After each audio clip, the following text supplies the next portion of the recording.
I'll get it. 79 West Vista, Molly McGee speaking. Hi, Molly, it's Dennis. Oh? It's Dennis Daly. I would have loved to have been on your show years ago, but the best I can do is kind of go back through history and play your shows this year. You understand how that works, don't you? Oh, sure, I realize how those things happen. Okay then, Molly, I better get this program put together. I'll talk to you later. Bye. Goodbye. Who'd you say it was, Molly? Anybody we know? Dennis, decent sort of a chap. Generous and a good neighbor.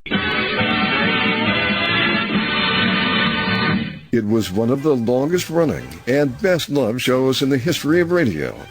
Throughout the 1930s, then through the war years, and into the 50s, Jim and Marion Jordan, as Fibber McGee and Molly, brought a little bit of mid-America into our living rooms every week.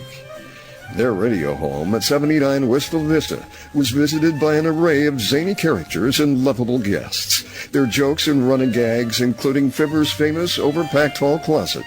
Dennis Daly looks at the evolution of this historic radio series in a salute to Fibber McGee and Molly. Hi and hello again, everybody. And during this series, we're looking at one of the most successful radio shows of all time. If you have never heard an episode of Fibber McGee and Molly before, you have a real treat. For decades, the show made us laugh, brought us through World War II and much of the Depression, and on into the 50s and 60s. Now sit back and enjoy 2 episodes of Fibber McGee and Molly. But as we heard in those earlier shows, the show was rough. It hadn't reached its stride yet. Fibber McGee and Molly were almost cartoon characters with stereotypical high-pitched Irish voices. And they were playing characters much older than they really were. It was only when they landed in Wistful Vista and won a house and settled down and became a domestic sitcom that things really started changing. But right now, let's move forward a decade to a year many say was the best year for Fibber McGee and Molly, 1945, one of the war years. A great cast, including a little diminutive white guy named Marlon Hurt, who played the big, ebullient black maid, Beulah. The audience loved that character. The great Bea Benaderet as Mrs. Carstairs, and Arthur Q. Bryan, the voice of Elmer Fudd, as good old Doc Gamble. So let's go back now to 2 of the last shows in the 1945 series as we continue our year-long look at Fibber McGee and Molly. The Johnson Wax Program with Fibber McGee and Molly.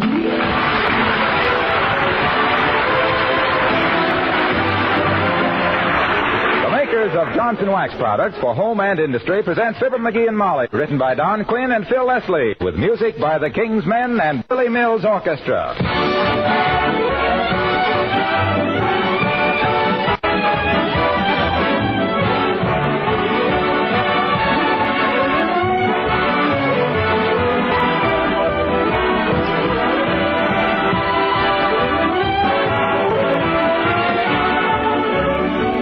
If you've ever thought, why should I go to the trouble of cleaning and polishing my car, I'd like to suggest that it seems to be a matter both of good business and of personal pride.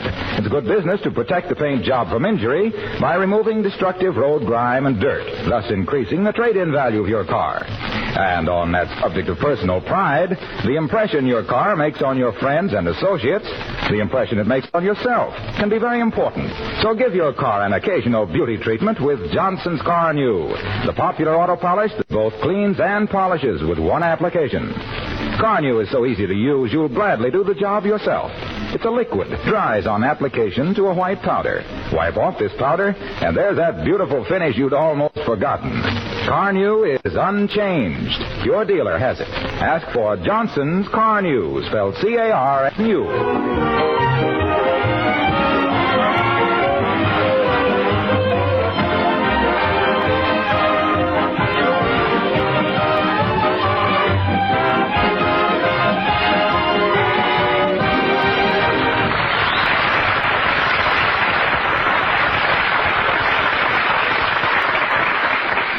anytime you pass 79 Wistful Vista and hear the windows rattling slightly and a low, nasty murmur coming out under the door, you'll know the squire has received his monthly bank statement. And here he is, rapidly losing his equilibrium while trying to find his balance, while his wife does her best to drown him out. As we meet, Fibber McGee and Molly.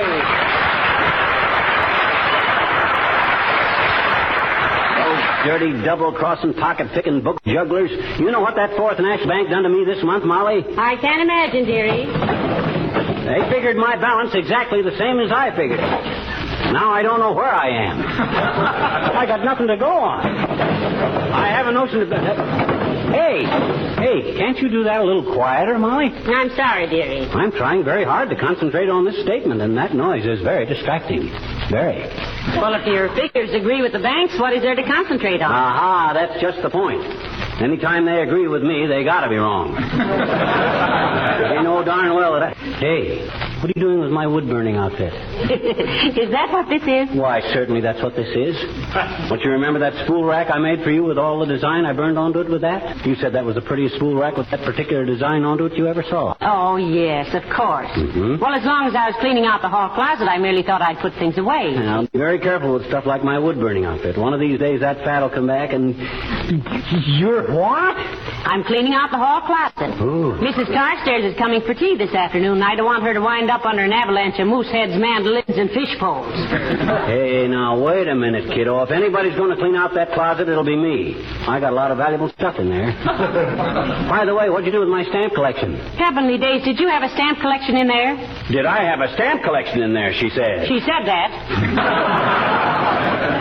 Didn't you see a little celluloid envelope with a 3-cent stamp in it that the cancellation was upside down onto it? You had a collection of 1 3-cent stamp? Well, it was the nucleum of a collection. Guy's got to start someplace. You better let me clean out that closet, Molly. Well, frankly, I don't think Carstairs coming to tea is a very good reason for it.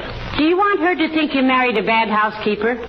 What that old gooseberry thinks is frantically unimportant to me, Mommy. Well, I don't want her to think... Hello, Mrs. McGee. Hello, Mr. McGee. Hello, Alice. Hi, kid. Now, don't get in the way here now, huh? Creepers, are you cleaning out that closet? May I watch? Sure, but don't touch things, Alice. I got a lot of personal valuables in there. I don't want them all around. Like this stuff here. McGee, it's what's been making this closet smell like a cider mill. Throw it out. What? Throw out my old chemistry set? I went clear through high school with this stuff. Gee, did you really, Mr. McGee? Yes, and I remember the day he did it, Alice. Yes, he went clear through the high school and through the roof of the laundry a block away. You know his eyebrows haven't grown quite back yet. Look at him, Alice. I wish I remembered the formula I was working on that day. Seems to me I was on the track of a new kind of high-powered gasoline. I was going to call it Ethel in honor of my chemistry teacher, Ethel Kadich. But they've been making ethyl gasoline for years and years, Mr. McGee. What? They have? Sure. Well, by George, if I had the dough, I'd fight for my rights all through the juvenile court. Juvenile court? Why, sure, I was just a kid when I invented it. Oh, I think chemistry is wonderful, Mr. McGee. My cousin is a chemist, and he's just patented a new kind of glue that simply won't stick to anything. Why, Alice, what good is a glue that won't stick? Well, he says it will teach people not to break things in the first place.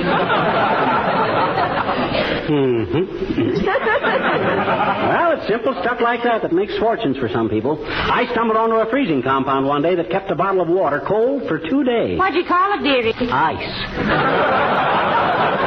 Creepers.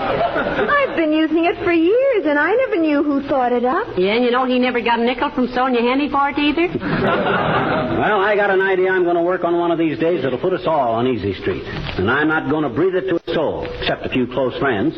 What is it, Mr. McGee? Well, shut the door, Molly. Okay. Thanks.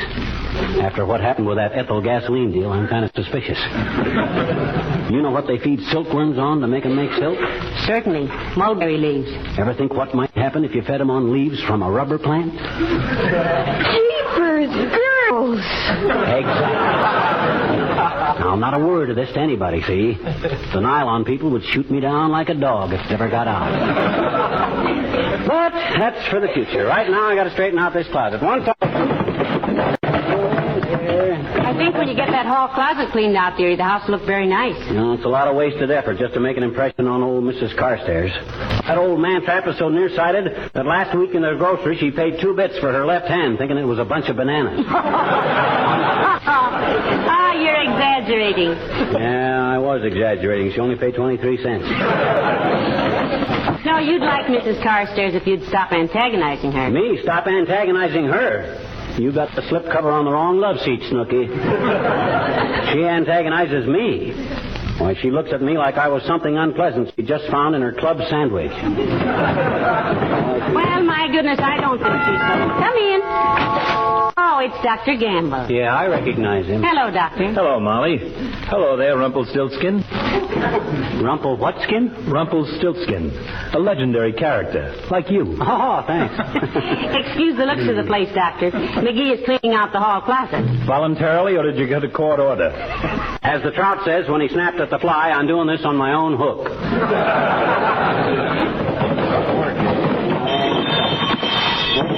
Well, interesting evidence of a misspent life you have there, Chubby. Where'd you get the school bells? Christmas present from Mr. Chips? Those are Swiss bells, Doctor. He used those when he was in vaudeville. Play something for the doctor, dearie. He wouldn't appreciate it, or I would. That guy's got less music in him than a wet drum. As usual, beanbag, you are speaking from the depths of your abysmal ignorance. I was seriously considering an operatic career at one time. My goodness, were you really, Doctor? Mm-hmm. Tenor or baritone? You sang second base with the Brooklyn Dodgers, didn't you, Doc? I refuse to be drawn into a musical controversy with you, you illiterate little pack rat. You're the kind who'd sit through a movie 3 times to hear the Hoosier Hotshots play the Hawaiian War chant on a washboard and auto horn. You're darn well right, I would, big boy. That's real music. See what I mean, Molly? Every time he mentions the sextet from Lucia, he asks if you'll pardon the expression. Remind me to sing for you sometime, my dear. Oh, that I will, Doctor. I will indeed. Sing her something from Ada, Doc. She loves Ada. From what? Ada. That's the opera, Ada. Are you by any chance referring to the opera Aida by Verdi? Oh, yes. First presented in Cairo, Egypt, December 24th, 1871. I think that's what he means, Doctor. I think so, too. And if you'll excuse me, I'll get out of here before I lose what little respect I have for the little music lover. No, I was just kidding, Doc. I know my music. I didn't study the mandolin 25 years for nothing, you know. That's one man's opinion. Well, he really knows more music than you think, Doctor. If he knows any music, it's more than I think. Let me ask you one question, Rigoletto. Shoot, Siegfried. What is counterpoint? Why, that's when a kid in a candy store asks how many of these do you get for a penny. That's all, brother. So long, Molly.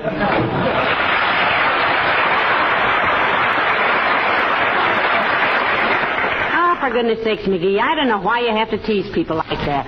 Why do you pretend to be so dumb? I like to be underestimated. Then when I do something unintelligent, I get twice the credit. McGee, I wish you'd get her that old moose head. Oh, I will after she has her tea.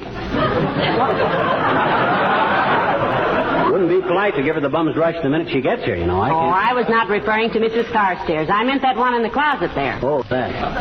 Well, I still think that'd look swell over the fireplace. I think it would look better in the fireplace. It's such a... Oh, my goodness, I almost forgot. We're practically out of sugar. I wonder if Mr. Sale would send some over right away. I'll call and ask him. He owes me a favor. For what? I called his attention to a misspelled word in one of his ads last week. He had an L in salmon. Oh? Well, call him anyway, dearie. Hand me the phone. Here. Thanks. Hello, operator. Jimmy Sales Grow. Is that you, Mert? Oh, dear. How's every little thing, Mert? It is, eh? What's that, Mert? Your brother. Judge gave him 20 years, eh? Gee, that's great, Mert. Good heavens, McGee. What's great about that? Mert's brother helped old Judge Jeffrey hustle some green corn. Did such a good job, the judge gave him 20 years. What's that, Mert? Yeah. Okay, I'll call later. We can squeeze by with what sugar we have, dearie. Carstairs shouldn't ought to use sugar anyway. She shows every lump she's ever eaten. Particularly around... Hello, folks. I was just going by, and I thought... Oh, watch your step there, will you, Junior? Now look what you did. Oh, I'm sorry, pal. Very clumsy of me. What did I step on? Just an old cigar box, Mr. Wilcox. Think nothing of it. What do you mean, just an old cigar box? You know what I was saving that for? No, what were you saving it for? I was... Oh, I don't remember right now, but I'll bet I had a definite use for it. Excuse me for pointing, but just what are you doing, pal? Playing store? No, he's cleaning out this closet, Mr. Wilcox. Mrs. Carstairs is coming for tea, and we want things to look real nice. Yeah, she's the kind of old snoopy puss that'll be poking her snozzle into all the closets, Junior. You know the type. Talking about the weather with one hand and counting the pillowcases with the other. Oh, look, you've got her wrong, pal. Mrs. Carstairs is a very nice person. That's what I keep telling you, Mr. Wilcox, but they just don't seem to get along together. Ah, pata. She's just a wilted pull off the Mayflower. Why, she's one of the worst old... Hey, what are you doing, Junior? Just looking in this closet, pal. I never saw it empty before. I want to satisfy my curiosity. Curiosity about what, Mr. Wilcox? The floor in that closet. Gee, it's wonderful. In spite of all that junk piled in there, year after year, the floor is in wonderful condition. What did you protect it with? Waxy. If I wasn't a truthful guy with whom loyalty to a sponsor was a prime consideration, I could break your little heart.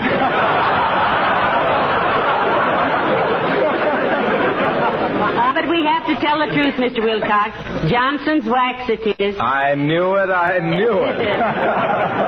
Gee, I'd like to have a photograph of that closet floor. You throw moose heads in there, you toss in horseshoes and ice skates, you bang it with golf clubs and wet snow shovels, you heave in a lot of fishing tackle, shotguns and mandolins, and look at it. Hardly a scratch. What a perfect example of how Johnson's wax protects and preserves a wood surface. Look at his eyes flash, Molly. I'll bet Balboa looked just like that when he discovered the Panama Canal. Ah, what a beautiful, beautiful floor. What luster. What a tactile delight to rub one's digits over such a luminescent patina. Asha. What on earth is the man talking about? Is the guest room made up? Maybe you better lie down a little while. You feel okay, Junior? Oh, I feel marvelous, pal. Magnificent. What a day in my life. To have everything I've ever said about Johnson's wax so completely justified, so marvelously exemplified. Its qualities of beautification, preservation, protection. Oh, I've got to write to Racine about this. See you later, folks.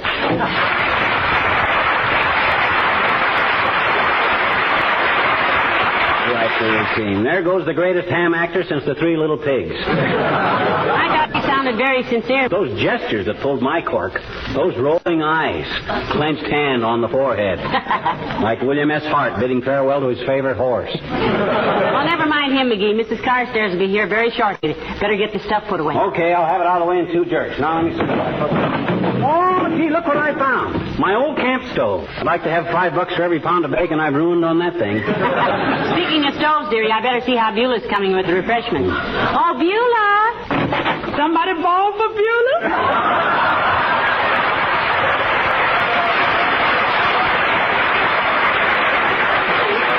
Yeah, Mrs. McGee was just wondering if you were all set for the tea clutch, Beulah.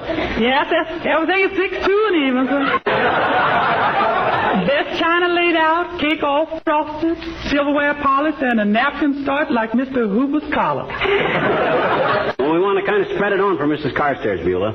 Send the lady fingers out for a manicure if necessary. And see that the seams are all straight on the tea bags. Oh, you just leave everything to Beulah, folks. Everything going to be done with finesse, eclair, and savoir-faire. Je ne sais pas? Jenny what? Je ne sais pas, ma'am. That's a French expression meaning, you think I'm kidding? You speak French, Beulah? Well, just enough to get by with folks that don't speak it at all, sir. I tried to learn it once by phonograph records, but there was a bad rattle in the speaker, So I never know if my accent is wrong vocally or mechanically.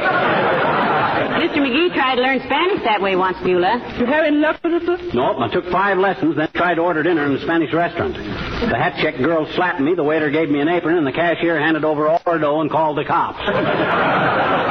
I guess I'm strictly a Latin from Peoria. Get his face laughing away. Latin from Peoria.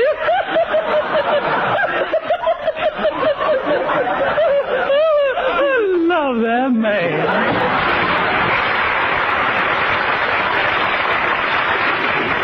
McGee, I just looked into the hall closet, and I want to congratulate you. I think it looks wonderful. No, it's nothing that any red-blooded American boy couldn't have done. His wife kept hollering at him about it. Hey, how does this shirt look? Very nice when you put a tie on. A tie? This is a sports shirt. Didn't you see that picture of Jack Carson in last night's paper? He was wearing a shirt exactly like this one. Jack Carson is a comedian. You're more the Herbert Marshall type. My George, I think I am at that. You are? Does Herbert Marshall wear a bow or a four in hand? Because I want to... Oh, I'll bet that's her. Too late for a necktie. If you can casually drop Jack Carson into the conversation, I'll explain about the sports shirt. Just forget it, dearie. Let her take you as you are. Okay. Come in. Oh, how do you do, Mrs. Carstairs? Do come in. How do you do, my dear? So nice of you to have me for tea. Hi, Carson. Wiggle out of the mink and toss a weary frame on an orange crate. Good day, Mr. McGee. Am I to construe that bit of jargon as an invitation to be seated? You ain't whistling Dixie, babe. Try this chair over here. You can sink down in that like a sow in a swamp.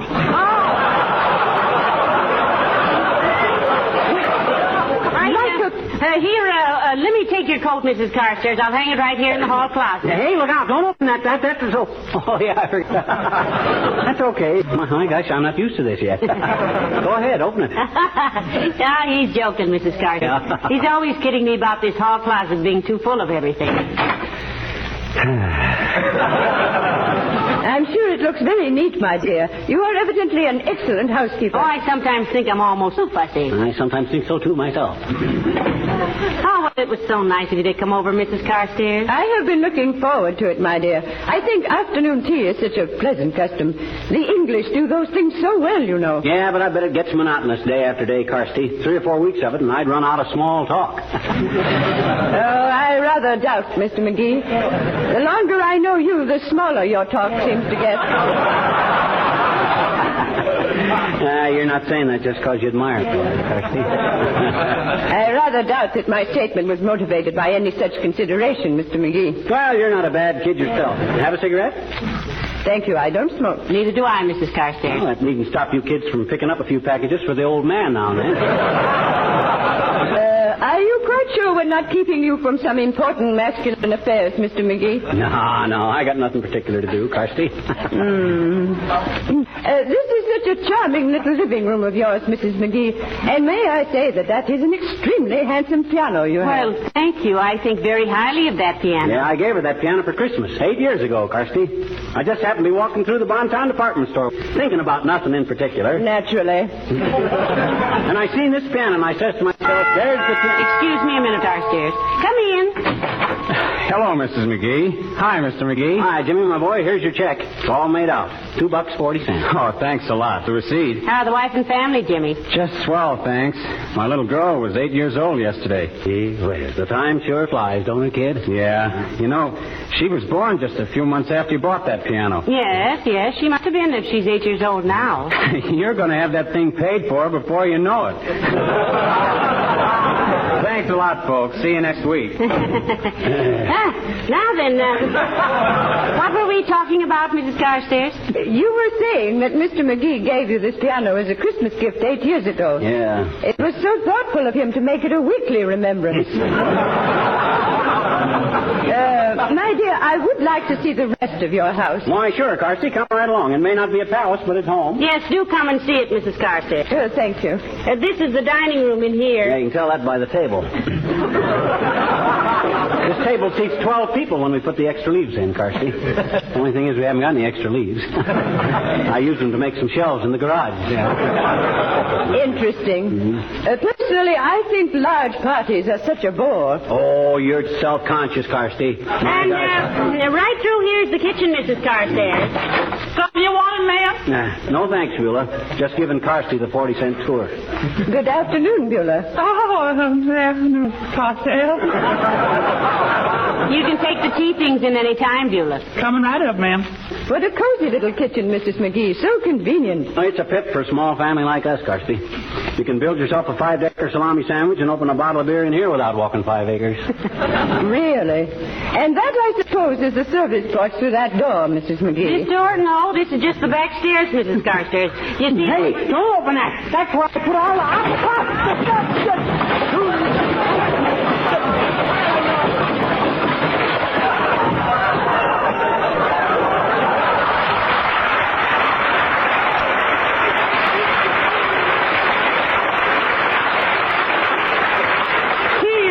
The drawing room, ma'am.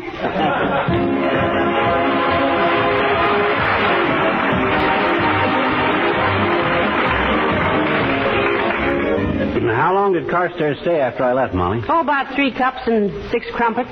But what made you leave in such a hurry? Look, Mommy, when a woman like Carsey takes my own mandolin back in the living room and starts playing Tea for Two on it, I can take a hint. I don't have to be hit with a brick bat. No, although I'll admit the idea crossed my mind. Huh?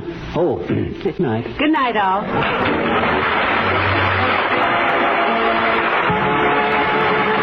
This is Harlow Wilkes speaking for the makers of Johnson Wax Finishes for Home and Industry, inviting you all to be with us again next Tuesday night. Good night. This is the National Broadcasting Company. You're listening to another in Dennis Daly's series of salutes to one of the best-loved shows in the history of American radio, Fibber McGee and Molly. Now again, here's Dennis.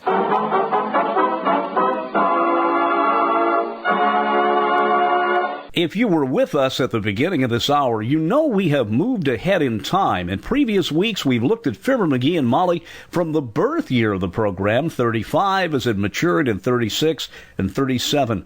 But right now, we're listening to 2 shows from 1945, when Fibber McGee and Molly hit its stride. It was a ratings giant and in many ways helped get us through World War II. Explaining the pitfalls the average man and woman had with rationing and reminding us all to buy war bonds. Now with that great cast of characters, here's another show from June of 1945 of Fibber McGee and Molly. The Johnson Wax Program with Fibber McGee and Molly.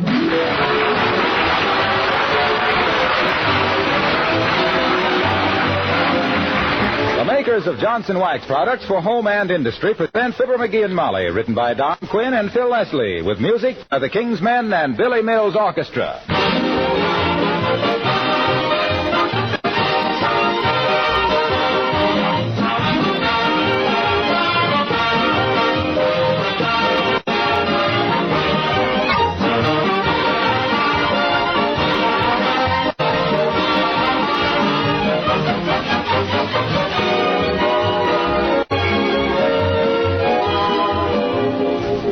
Remember when your kitchen linoleum was brand new? You probably got a big thrill out of it, and you decided that you were certainly going to take good care of it.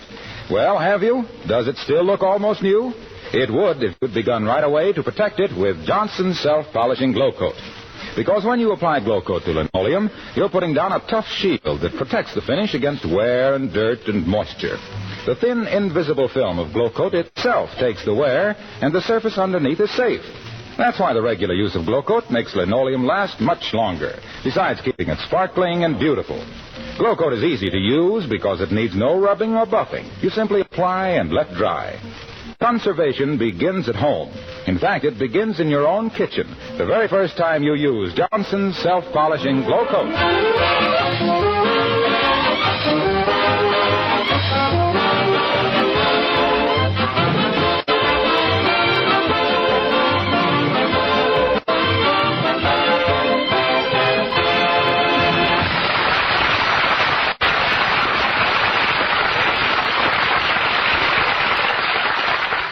never said the hand is quicker than the eye never saw the squire of 79 Wistful Vista practicing sleight of hand. Get a load of the old Butterfingers right now. With a book of magic, a deck of cards, and 10 thumbs. As we meet, Fibber McGee and Molly.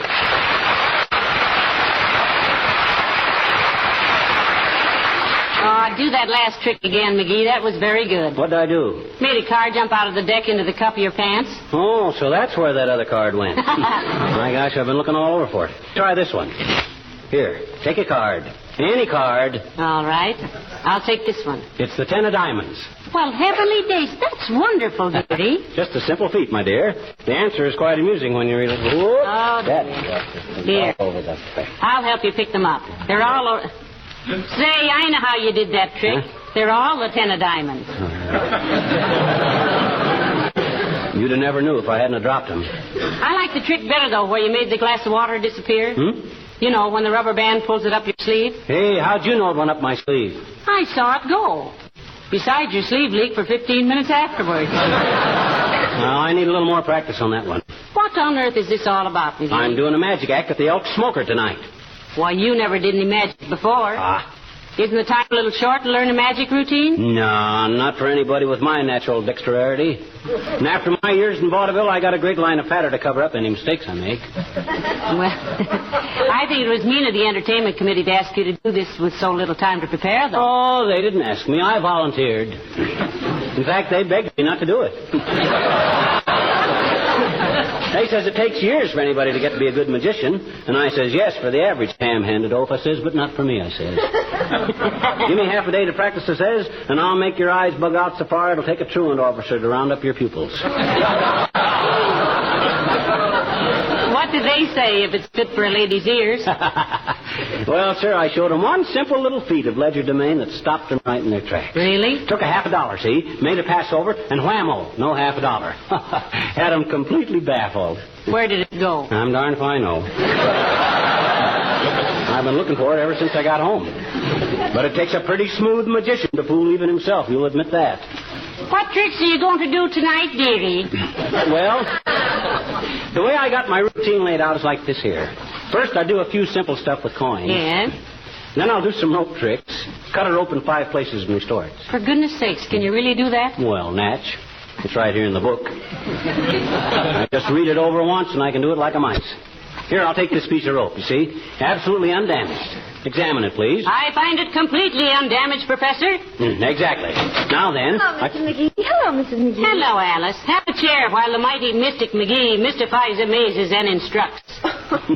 Yeah, get a load of this, kid. I'm practicing my magic act for the Elk Smoker tonight. Oh, gee, I wish I could be there. You like magic, Alice? No, but I've never seen an elk smoke. Let's leave the levity to the magicians. You see this rope, Alice? Yes, jeepers, that's a wonderful trick, Mr. McGee. Do it again. Doggone it, I haven't even done the trick yet. Oh. He cuts the rope in 5 places, Alice, and then makes it all into one piece again, you see? It's an amazing illusion. Most people think the magician has an extra piece of rope hid under his coat or up his sleeve. Has he? Why, certainly not. Anyway, I don't think so. Hand me the book there, Alice. Page 26. No rope up the sleeve. Wouldn't it be safer tonight, dear, if you just took the book along and read him the tricks? Oh, I can do them. Now, I'll take this piece of rope, see? I take it in the middle like this here and cut it. Whoops. Okay. I now have 2 pieces of rope, of which both pieces are of equal size and length. Jeepers, this is simply wonderful. He hasn't done the trick yet, Alice. Oh. Now then, your attention, please, ladies and gentlemen. I will now proceed to restore the rope to one single undamaged piece. I take my magic wand. Hey, where's my wand? What's the stick under your arm? Huh? Oh, yes. I take my magic wand, wave it over the rope, abracadabra, presto. My gosh, a bowl of goldfish. Where on earth did they come from? I'm doggone if I know. I must have been doing the wrong trick. Did you give me page 26, Alice? Oh, I thought you said 76. I'm sorry. No, forget it. In fact, I can use this trick in my act with a little patter like this. You see, folks, I always like to have a few goldfish around anyhow. Every 4 weeks, I walk through the woods trying to find a brook with goldfish in it. I belong to the Brook of the Month Club.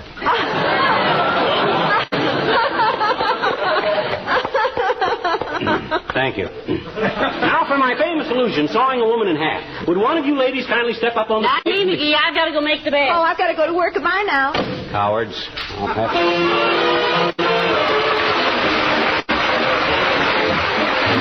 Billy Mills in the orchestra, and There Must Be a Way.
Magic, dearie. Oh, wonderful. I'm working on the trick now where I borrow a watch from somebody, smash it with a hammer, and then shoot it out of a pistol. Good as new. Well, I shudder to think how many places that trick could go wrong. But I got that one down slicker than a wet spaniel. Let me take your wristwatch. No. Oh, come on. I won't hurt it. No, McGee. Positively no. Ah. You gave me this watch as an anniversary present. I'll not have it hammered to pieces nor shot out of pistols. It's just a trick. I'm pretty sure I can do it. But, dearie, this watch is worth a great deal of money, aside from its sentimental value. Yeah. But the better the watch, the more impressive the trick is, see? Nobody cares if you bang up a dollar turn, but when you see a gold and diamond creation being battered to pieces... Oh, no, McGee, it wouldn't be right. Who's that? Mrs. Carstairs. Oh, hot dog. She's got a wristwatch that's worth $3,000. Platinum and emeralds. Come in. Hello there, Mrs. Carstairs. Do come in. How do you do, my dear? Hi, Carstairs. I'm glad to see you. You're just in time to see some parlor magic that'll make your faded old eyes light up like a burning barn. You got your wristwatch on? Now, McGee, for goodness sakes, don't... Why did you ask, Mr. McGee? I wanted to show you a trick, Kirsty. Come on, let me take it. Very well, but please handle it carefully. It's extremely valuable. If this doesn't work, McGee, you better reload that pistol fast. You're going to have to shoot your way out of here. May I ask what this is all about? I'm studying magic, Kirsty. I'm going to smash this watch with a hammer, vanish the pieces, then shoot it out of this pistol without a scratch onto it. And if it doesn't work? I haven't failed yet. How many times have you done it? Well, this will be the first time. Well, here we go, laughing and scratching, girls. Now, first, I place the watch on this little anvil. Then I take the hammer. This is going to be wonderful, Mrs. Carstairs. He can do this with my eyes shut. Please be careful, Mr. McGee. It would be very annoying if you hit your thumb with that hammer. Now, don't worry, kiddo. Now, watch this. Oh, dear. Oh. Then, with a simple twist of the wrist, watch me closely, folks. Presto, the watch has disappeared. Time flies, don't it? May I suggest that you proceed with your feats of magic without the humorous comment, Mr. McGee? I second that emotion, too. Okay. Now, watch this. I load the pistol, fire it into the air. Oh. And now... Wait a minute till I look in the book. I forgot what comes next. The police would be my guess. I don't mind the loss of the watch so much, my dear, but it had a lock of my husband's late hair in it.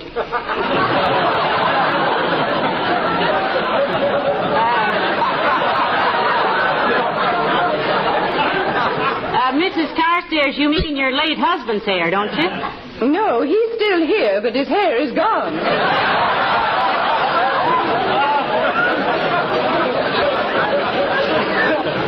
Hey, kids, I got it. Just feel in your left sleeve there, Carsty, and tell me what you find. Oh, my watch. Well, that was very skillfully performed, Mrs. Are you sure it isn't damaged, Mrs. Carstairs? No, it seems to be perfectly all right, Mrs. McGee. Even the lock of hair. Good gracious. What's the matter? The hair has turned completely white. Oh. Well, I simply must go tell Mr. Carstairs about this. Good day, Mrs. McGee. Goodbye, Mrs. Carstairs.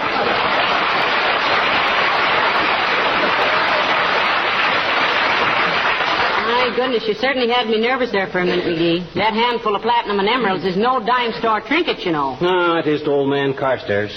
He's rolling in dough like a baker's elbow. Well, I must say I'm relieved. I wish you'd stick to simple tricks with cards and coins. Wait till you see the one I do where I find the dollar bill and the grapefruit. Quite a production. The first thing I do is get the grapefruit. Hi, Molly. Hello, pal. Hello, Mr. Wilcox. Hi, Junior. Take a card. What? Take a card. Any card. Oh, card tricks, eh? Mm-hmm. Okay.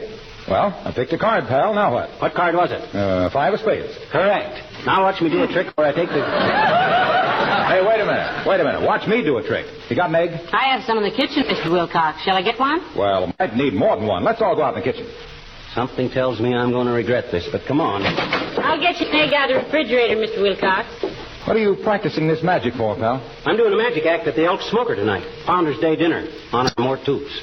You mean to tell me Mort Toops founded the Elks Club? No, but he hauled in a bushel of clams one day in 1936 and we had a clam bake. We all ate clams till we almost foundered, so we celebrate Founder's Day every year.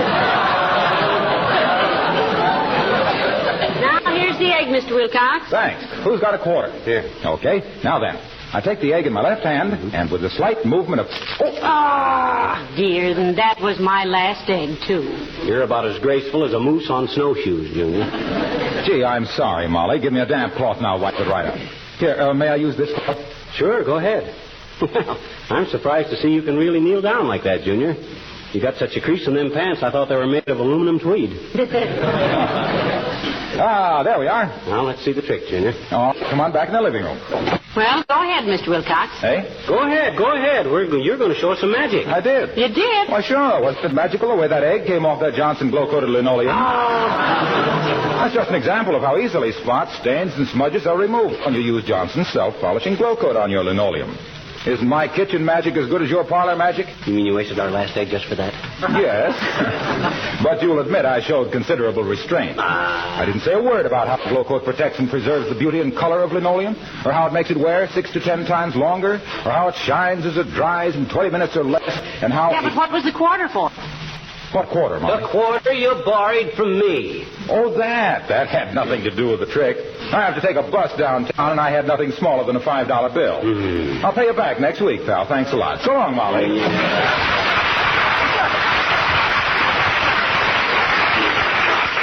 You know something, McGee? What? I'll bet he dropped that egg on purpose.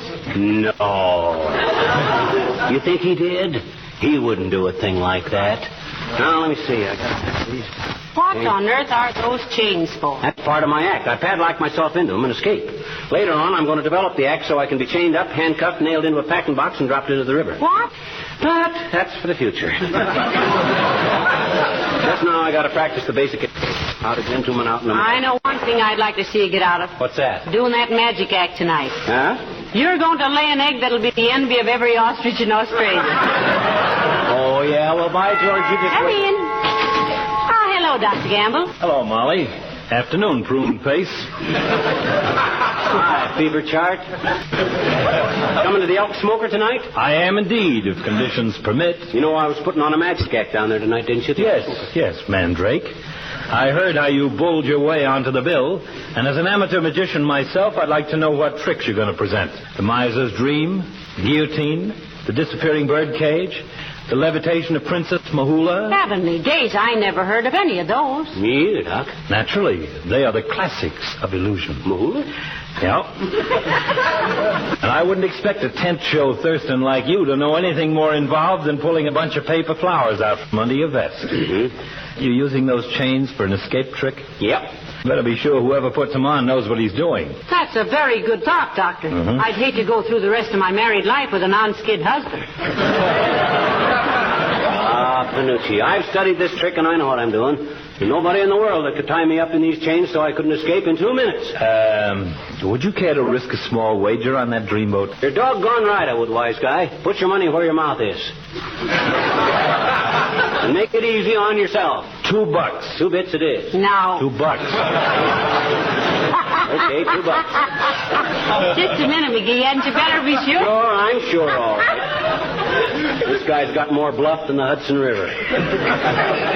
Who are you going to get to chain me, smart boy? Going to do it myself. Sit in that chair. Okay. Oh, this I love. Now, let's see. Around and under the... Under My the shoulders. goodness, now, I don't know how anybody could get out of those things, Doctor. You wait, baby. I'll slip out of these like a butterfly out of a raccoon. You mean cocoon, dearie? Oh, no, I don't. A cocoon is a small lake. That's a lagoon, you illiterate little jackdaw. I thought a lagoon was a white chicken. No, that's a leghorn. Go on, leghorns are a kind of puttees. Everybody knows that. You're thinking of leggings and hold still. Well, then what's a raccoon? It's a small animal like a badger. Why, certainly. And when I think how I badgered Doc into betting $2 on this thing, I... Oh, you through, Doc? Yes, I'm through. And so are you, for the afternoon. Can you get loose, dearie? When I get loose, she says. She said that. Now, you watch this. Oh, dear. Well, I've got to be running along, Molly. I'll leave a few aspirin tablets for him. He'll have quite a headache in an hour or so. Hey, wait a minute, Doc. I want you to see me win that bet.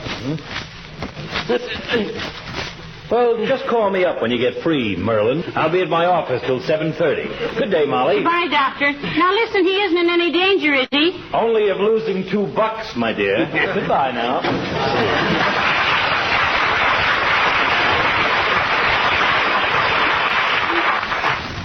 Anything I can do, McGee? No. I'll be out of these chains in no time at all. Just give me time. Give me time. Just give me time. The King's Men, singing on the road.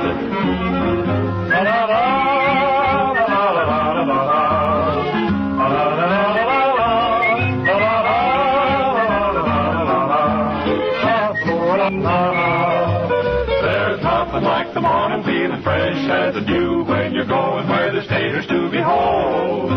The cows are in the meadow and they give me the moo as I go singing down the road. My little dog is tagging right along at my heels. He's so happy that he's hopping like a toad. His little tail is wagging 'cause he knows how I feel as I go singing down the road. The sun is grand, my face is tan, I'm so carefree and gay. And as I hike, I feel just like toolkit for a day. And when the day is over, there's a girl I meet.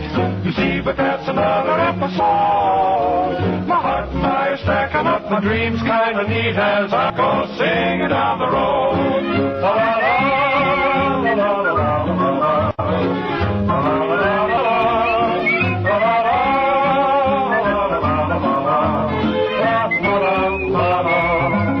That sun is grand, my face is tan, and I'm so carefree and gay. And as I hike, I feel just like a school kid for a day. So when the day is over, the girl I'm to meet, you see, but that's another episode. My heart and I are stacking up my dreams as I go singing down the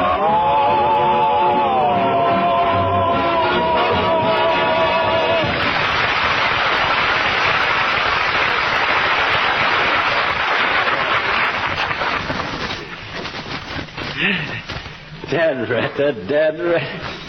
Hey, Molly, I give up. I can't get out of these chains. Call Doc. I've been calling him every 15 minutes for the last 2 hours, dearie. There's no answer. I sure talked myself into this, didn't I? Well, what was the trick? How are you supposed to get out of him? Oh, I had a little key in my mouth. All I had to do was twist around so as I could drop the key in my hand, and boom, out. Well? Well, I dropped the key in my hand, okay, but it don't fit the padlock. That dratted magic store must have sold me the wrong lock or something. Oh, God, doggone. Dear. I'll ask Beulah if she has any little keys that might fit it. No, that's too embarrassing. Oh, Beulah! No. Beulah! Somebody ball for Beulah?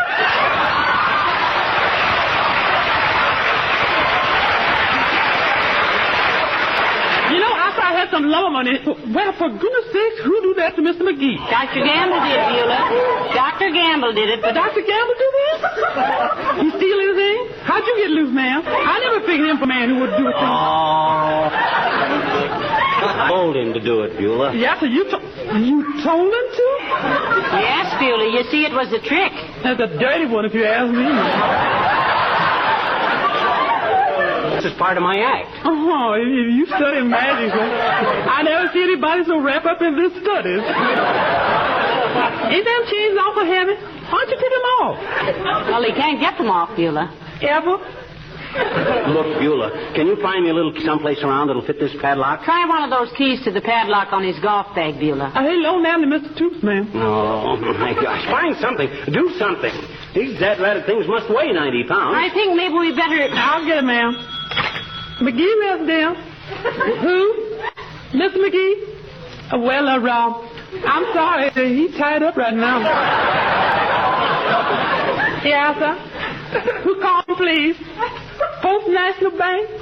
Yes, I'll tell him you call Mr. National. Goodbye. Hey, I gotta get out of these things in time to put on my act at the Elks Club tonight. They start smoking at 8 o'clock. Well, let's see if we can't find something to pick that lock with. Keep your chain up, McGee. Come on. Okay, ma'am. This here is the first time in my life I regret knowing only respectable people. Your boyfriend would have said a burger or two was coming in mighty handy right now. Doggone it, I wish you two would get going. You stand there gabbing with me sitting here bound up like 10 years of the National Geographic. Bound up like 10 years of the National Geographic.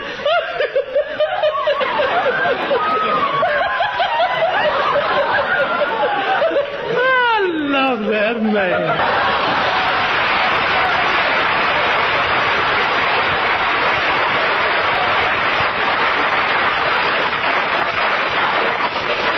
I'll bet a cookie Doc Gamble done this deliberate. If I ever lay my dukes on that witch doctor, I'll jam his stethoscope so far down his throat he can hear the clocks in his socks.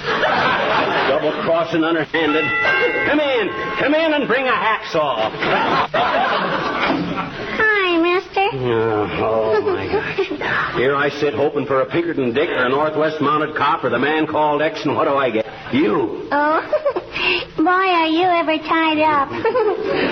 He said I'd probably find you squirming around like a can of live bait. Who said that? Hmm? I said, who said that? Who said what? Who said I'd be squirming around like a can of live bait? Dr. Gamble, I bet you. Huh. Mm-hmm. He said he took your padlock and put his own on you. That dirty lowdown. He did he? Hmm? I says he did he? Did what? He substituted padlocks on me. No wonder my key wouldn't work. He gave me the right key, though, mister, you see. Yes. Oh, thank goodness. Hand it here, sis. Come on, sis. Come on. Unlock me. No. What? No. Dr. Gamble said not to unlock you till 8:30. Oh, he did he? Well, what time is it now? 1:30.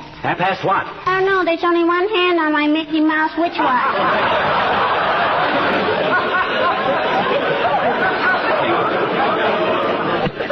But, Mr. McGee, if I had 50 cents, I could get another hand on it, and then it would be 8:30, and I could unlock your chains, I bet you.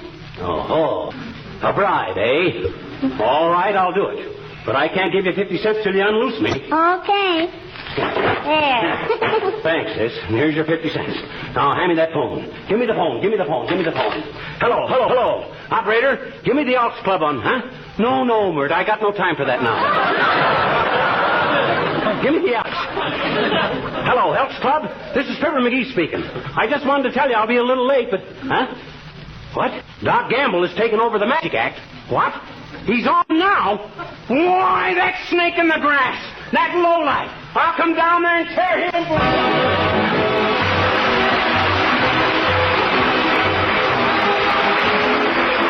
increase in the gasoline ration that's coming up was good news, wasn't it? Doesn't mean you can go gallivanting around the country yet, but it's a pleasant thing to have a few extra miles a week. Why not celebrate by giving your car a beauty treatment with Johnson's Car New? Then you can really enjoy that extra driving. Now, if cleaning and polishing a car were still a big chore, you might argue the point. But Car New knocks that argument into a cocked hat. It is easy to give your car a showroom shine with Car New. This popular polish does two jobs at once, both cleans and polishes with one application. Car New is a liquid. You apply it with just enough rubbing to loosen the dirt and grime. It dries to a white powder, and when you wipe this powder off, you'll be surprised how beautiful the finish looks. There's only one way to find out about Johnson's Car New, and that's to try it for yourself. Why not do it this week? Oh, I had a little cat and I named her Ben-Hur, 'cause I sold all her kittens for $1 per. Oh, you home, dearie? How's the elk smoker? Oh, marvelous. And you know what? I had to finish Doc's magic act myself. Why was that? Well, he was supposed to pop up onto the stage through a trapdoor, see? But some dirty bum had moved the table over it, and he couldn't get out. Oh, Heavenly Daisy might have been smothered. This is the National Broadcasting Company. Good night, all. Kind of a strange way to end the show. It looks as if they lost track of time and almost got gonged by the chimes. Two shows from 1945. One of the best years, I think, for Fibber McGee and Molly. Next time around, Dennis will continue his look at what some say was the best series in the history of old-time radio. Fibber McGee and Molly, right here. Good night. Good night, all.